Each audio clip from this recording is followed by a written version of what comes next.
السلام علیکم ورحمۃ اللہ وبرکاتہ۔ امید ہے کہ سب خیریت سے ہوں گے۔ Urdu on line basic class میں آپ تمام کا تہہ دل سے استقبال ہے۔ اردو زبان کی پہلی کتاب میں ہم لوگوں کا سبق چل رہا ہے، تو آئیے آج ہم لوگ سبق نمبر 22 پڑھیں گے۔ تو آئیے آج کا سبق شروع کرتے ہیں۔ کہانی۔ ایک عورت نے اپنے بچے کو روٹی کا ٹکڑا کھانے کے واسطے دیا۔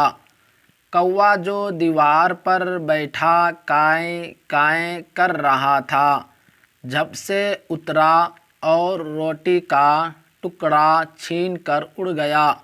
بچہ رونے چلانے لگا۔ عورت بچے کا بلبلانا سن کر یہ کہتی ہوئی دوڑی، کیسا کمبخت لالچی دغا باز جانور ہے۔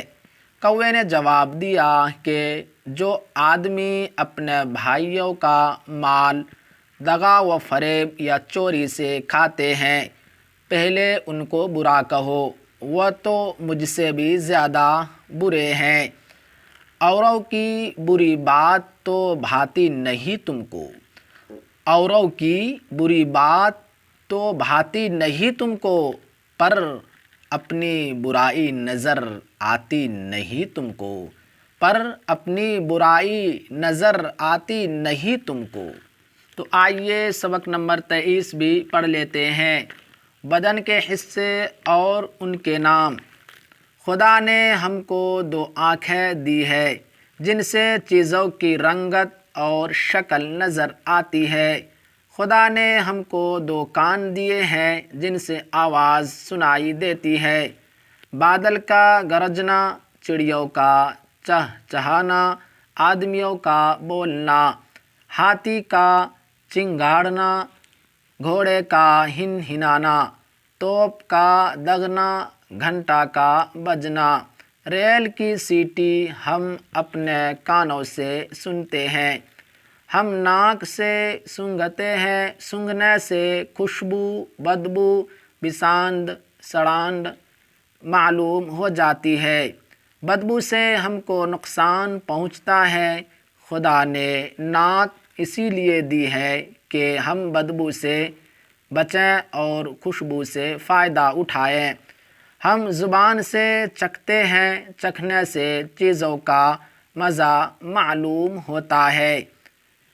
کوئی چیز پھیکی ہے، کوئی کڑوی، کوئی میٹھی، کوئی کھٹی۔ اگر زبان میں یہ قوت نہ ہوتی تو بد مزہ اور خوش مزہ چیزوں میں ہم کچھ تمیز نہ کر سکتے۔ خدا نے ہم کو کیا اچھے 2 ہاتھ دیے ہیں جن سے چیزوں کو چھوتے، ٹٹولتے، پکڑتے، اٹھاتے، پھینکتے، اچھلاتے ہیں۔ چھونے سے ہم کو چیزوں کی سردی، گرمی، سختی، نرمی، کھردراپن اور صفائی معلوم ہو جاتی ہے۔ ہم اپنے ہاتھوں سے کھانا کھاتے، کپڑا بنتے اور گھر بناتے ہیں۔ انگلیوں سے ہم سیتے اور لکھتے ہیں، ناخن سے کھجلاتے اور گرہ کھولتے ہیں۔ خدا نے ہم کو 2 پاؤں دیے ہیں، ہم پاؤں پر سیدھے کھڑے ہو جاتے ہیں، چلتے ہیں، دوڑتے ہیں، کودتے ہیں۔ خدا نے ہمارا سر سیدھا اور اونچا بنایا ہے اور جانوروں کی طرح جھکا ہوا نہیں۔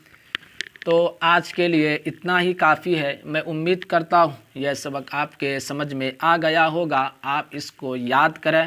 انشاءاللہ اگر آپ ہر سبق یاد کر لیں گے تو بہت آسانی سے اردو پڑھنا سیکھ جائیں گے۔ کسی طرح کی پریشانی نہیں ہوگی، بالکل آسانی کے ساتھ بہت تیز اردو پڑھنا آپ جان جائیں گے۔ السلام علیکم ورحمۃ اللہ وبرکاتہ۔